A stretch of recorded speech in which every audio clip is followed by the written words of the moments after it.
ক্ষমতায় টিকে থাকতে নিরপরাধ মানুষকে হত্যার অভিযোগে ক্ষমতাচ্যুত প্রধানমন্ত্রী শেখ হাসিনাকে দেশে ফিরিয়ে এনে সর্বোচ্চ শাস্তি নিশ্চিতের দাবি জানিয়েছে ছাত্রদল, বৈষম্যবিরোধী আন্দোলন সহ ক্রিয়াশীল ছাত্র সংগঠনগুলো। কারওয়ানবাজার ও ঢাকা বিশ্ববিদ্যালয়ে আলাদা কর্মসূচিতে গণহত্যায় অভিযুক্ত শেখ হাসিনার প্রতিকৃতিতে জুতা নিক্ষেপ ও তাকে প্রতীকী ফাঁসি দেন তারা। গণঅভ্যুত্থানের সময় জুতার মালা পরানো শেখ হাসিনার গ্রাফিতি মুছে ফেলার প্রতিবাদে প্রক্টরে পদত্যাগের দাবিও জানান শিক্ষার্থীরা। মাজহারুল হক মুহাজিরের রিপোর্ট। ঢাকা বিশ্ববিদ্যালয়ের টিএসসির রাজু ভাস্কর্য সংলগ্ন মেট্রো রেলের পিলারে ক্ষমতাচ্যুত প্রধানমন্ত্রী শেখ হাসিনার রক্তকালি মাখা ঘৃণাসূচক গ্রাফিতি মুছে ফেলার প্রতিবাদে শনিবার মধ্যরাত থেকেই উত্তাল বিশ্ববিদ্যালয় ক্যাম্পাস। তৎক্ষণাৎ শেখ হাসিনার ব্যঙ্গচিত্র আঁকা হলেও পরে সিদ্ধান্ত হয় একে আগের রূপে নিয়ে যাবার। তাই ঢাকা বিশ্ববিদ্যালয়ের ক্রিয়াশীল সকল ছাত্র সংগঠনের উদ্যোগে সাবেক প্রধানমন্ত্রীর প্রতিকৃতিতে এই গণজুতা নিক্ষেপ কর্মসূচির আয়োজন, যেখানে অংশ নেয় সব শ্রেণী পেশার মানুষ।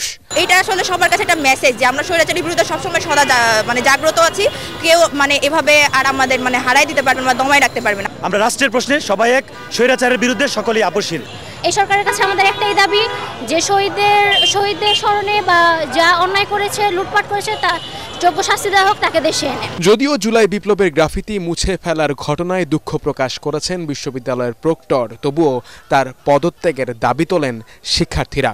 এই যে যারা দোষরা, যারা এই গ্রাফিতিটি মুছে ফেলার সাথে জড়িত, তাদেরকে চিহ্নিত করে প্রশাসন যেন তাদেরকে জবাবদিহিতা নিশ্চিত করে এবং জবাবদিহিতা নিশ্চিত করে বিচারের মুখোমুখি করা। একজন ফ্যাসিস্টের ছবির উপরে জুতার মালা, এই ব্যাপারটা কারা আমাদের মন থেকে মুছে দিতে চাইছে? এই যে একটা ঐতিহাসিক স্মারক ঢাকা বিশ্ববিদ্যালয়ের মুখ থেকে মুছে ফেলা হলো, সেটার দায় কি প্রশাসন নিবে না?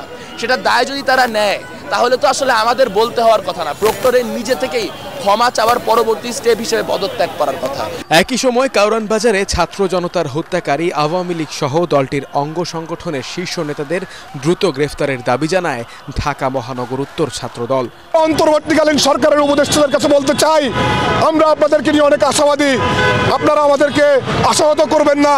এই জুলাই গণ অভ্যুত্থানকে আপনারা ব্যর্থ হতে দিবেন না।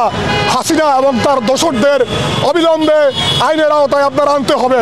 এ সময় কারওয়ানবাজারের সার্ক ফোয়ারার সামনে শেখ হাসিনার প্রতীকী ফাঁসি ও জুতা নিক্ষেপ করেন সংগঠনটির নেতাকর্মীরা। তবে শুধু প্রতীকী নয়, গণহত্যায় অভিযুক্ত সাবেক প্রধানমন্ত্রীকে দেশে ফিরিয়ে এনে ফাঁসির দড়িতে ঝুলানোর দাবি তোলেন তারা।